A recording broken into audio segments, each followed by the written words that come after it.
Bonjour à tous et bienvenue à cette nouvelle vidéo. Aujourd'hui on va parler de Captain Marvel, réalisé par Anna Boden et Ryan Fleck, des réalisateurs qui n'ont fait aucun film que j'ai pu voir. Vous avez peut-être vu, vous, Under Pressure avec Ryan Reynolds, qui n'a pas fait non plus un gros succès critique. Et il se retrouve sur le projet de Captain Marvel, le nouveau film de l'univers cinématographique Marvel, qui se situe juste avant Avengers Endgame dans les sorties filmiques, mais qui dans l'univers se situe dans les années 90. Le film raconte l'histoire de Carol Danvers qui va devenir l'une des super-héroïnes les plus puissantes de l'univers lorsque la Terre se soulève l'enjeu d'une guerre galactique entre deux races extraterrestres.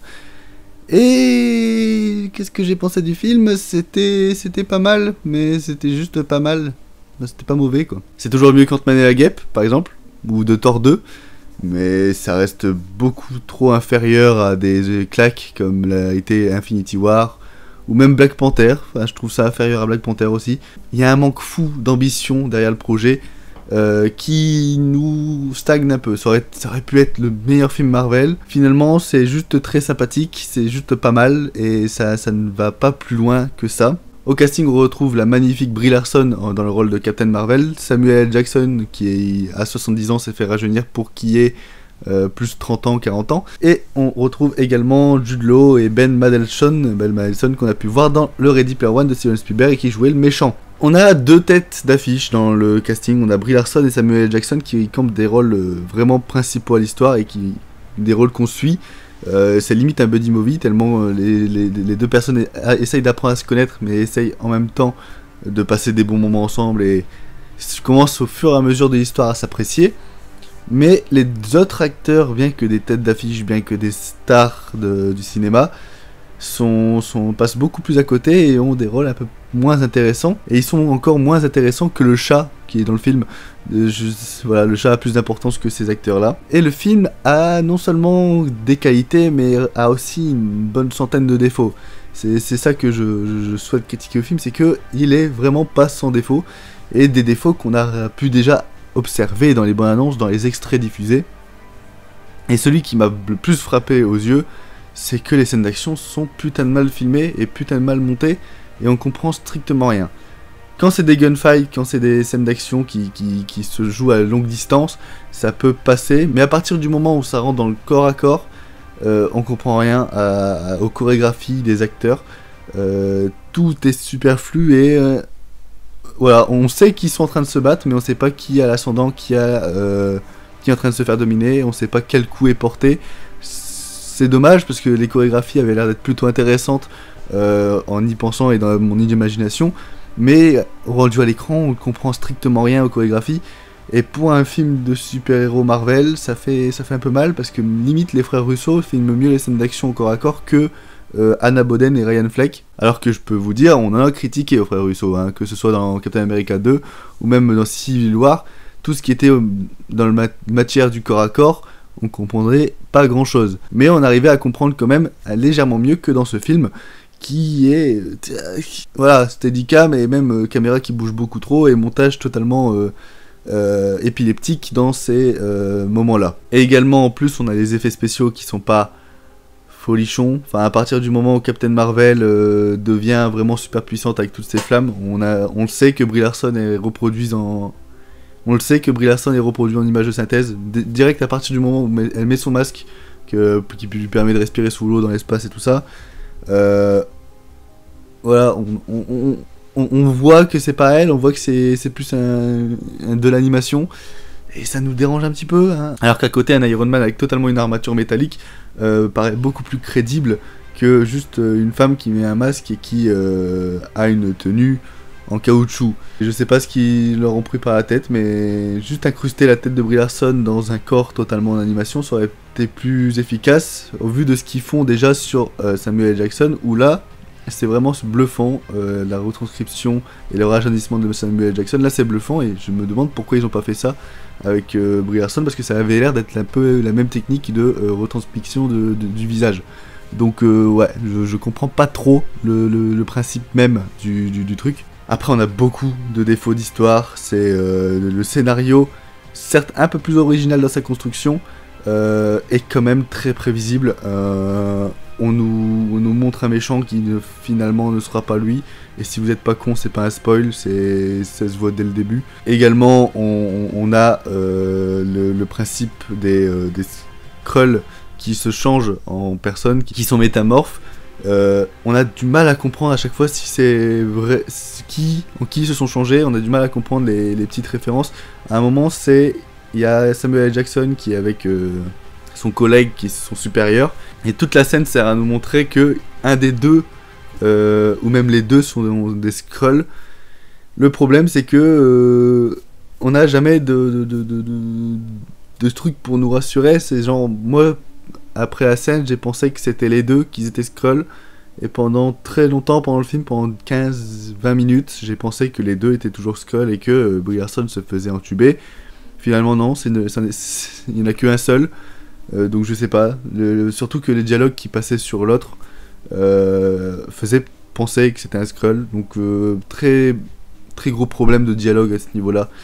Pour nous faire comprendre, nous, spectateurs, qu'on n'est pas en train de voir les personnages qu'on pensait. Surtout que les Skrulls font des trucs atroces au tout début du film, alors qu'après on nous révèle que c'est pas les méchants. Et t'es là, tu fais... Si c'est pas les méchants, pourquoi ils faisaient ça? C'est pas bien. Beaucoup de trucs qui ne vont pas avec l'univers. Il y a aussi le truc du traducteur aussi. Enfin, d'où tu traduis comme ça? Tu parles anglais pendant tout le film, donc c'est pas un traducteur. Enfin non, les extraterrestres parlent anglais du coup. C'est bizarre, je trouve ça bizarre. Là où les Gardiens de la Galaxie faisaient en sorte d'inventer quelques langues des fois, bah là, pas du tout. Même dans les Thor, enfin là, ils se sont même pas fait chier à apprendre des nouveaux textes, à apprendre des nouvelles langues. Non, ouais, ok. Non, comme je dis, il y a un manque de travail absolu avec ce Captain Marvel où on ressent plus de défauts que de qualité au film, alors que le film est plutôt sympathique. C'est ça qui est un peu paradoxal, c'est que moi j'ai vu presque que des défauts pendant tout le film, mais j'ai passé un moment agréable. Dû notamment au fait que l'histoire en soi m'a semblé originale. On a un scénario très décousu du début jusqu'à la fin du film qui... On sent l'impression de ne pas avoir vu un film qu'on a déjà vu, alors que c'est l'un des principaux défauts de Marvel. Mais là, ça m'a étonné du fait que ça soit un peu décousu, qu'on passe un peu près de beaucoup de flashbacks, qu'on a une origin story un peu plus originale que d'habitude. Bien que la façon dont elle gagne ses pouvoirs et tout ça, voilà, vous avez pas été chercher loin les gars. Beaucoup aussi de Deus Ex Machina, enfin voilà, à ce niveau-là, ce scénario il foire, mais plus dans la construction du personnage, plus dans la quête de ses origines. Là, franchement, on obtient des trucs vraiment sympathiques. Après, même au niveau du manque d'ambition, la musique, quand la seule musique que tu retiens pendant tout le film, c'est Come As You Are de Nirvana, c'est qu'il y a un problème. Ou alors à la fin, quand t'as un petit frisson parce que t'as la musique d'Avengers qui retentit. Enfin, là, ça fait plaisir, mais c'est des musiques qu'on a déjà entendues et qu'on connaît et qui sont connues. Et le film n'a pas une bande originale totalement folle comparé à Black Panther ou la musique originale de Kendrick Lamar. Enfin, là, elle ressent et là, on a un impact. Là, dans Captain Marvel, c'est faible. Et il y a une scène qui avait été leakée sur Twitter, c'est une scène du train, où l'action est épique, on le ressent pas du tout. La musique est basse et est monocorde, on ne ressent aucune émotion. Les bruitages sont presque inexistants. Et même les mouvements de caméra ne sont pas là à glorifier les personnages. On a plus l'impression que c'est deux clampins en train de se battre au-dessus d'un train. Enfin... Aucun enjeu, aucune ambition pour le film.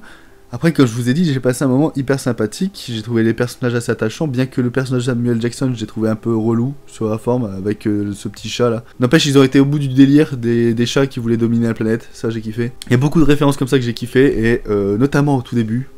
Voilà, le logo Marvel qui revient, et le petit message qui arrive après. Voilà. Petit passement au cœur, petite larme qui coule. Ça fait plaisir, bien joué Marvel. Et même le petit truc où on voit le personnage, où on voit l'acteur pendant le film, ça faisait bien plaisir. Et pareil, petit passement au cœur.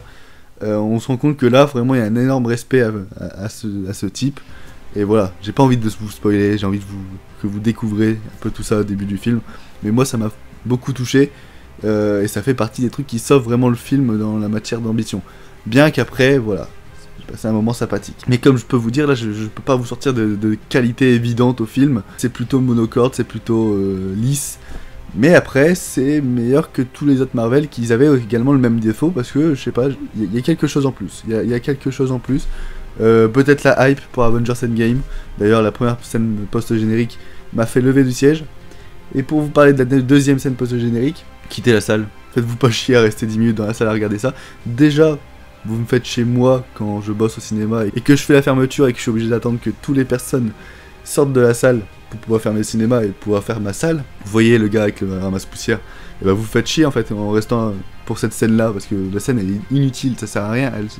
C'est une vanne comme dans Ant-Man et la Guêpe. Dans Ant-Man et la Guêpe, on avait une fourmi qui faisait de la batterie, bah là c'est à peu près la même débilité. Et vous faites chier en fait les gens qui bossent dans le cinéma et qui attendent de fermer. Genre, pendant la journée vous pouvez, mais pendant le soir, si c'est la dernière séance de la journée, non, faites pas ça, ça sert à rien, c'est nul, c'est inutile. Mais voilà, après j'ai eu une séance où les gens étaient un peu ouverts et un peu émotifs à ce qu'ils voyaient, on entendait des petits ouh, machin et tout ça de chaque côté de la salle, et c'est des séances que j'aime beaucoup, moi, ça me donne un peu de petits frissons. Mais après, voilà, je pense pas que c'est un film qui va marquer l'univers Marvel. C'est un film qui a introduit plutôt bien le personnage de Captain Marvel pour Avengers. C'est un film qui reprend un peu plutôt bien les origines de Nick Fury, même si pour l'œil, vous êtes pas foulés aussi les gars. Et c'est un film qui nous permet de passer un moment sympathique. Mais après, c'est plutôt oubliable quand même. Hein. C'est plutôt oubliable. Bon allez, c'était Louane, j'espère que cette critique vous aura plu, on se retrouve très prochainement pour une nouvelle vidéo. Et voilà, j'espère que vous avez passé un très bon moment devant Captain Marvel, j'espère que vous avez des petites pépites du cinéma, actuellement au cinéma, à me conseiller, notamment dans le cinéma indépendant, j'en recherche parce que pour l'instant j'en vois pas trop qui m'intéressent. On se dit à la prochaine pour une nouvelle vidéo, ciao tout le monde, peace.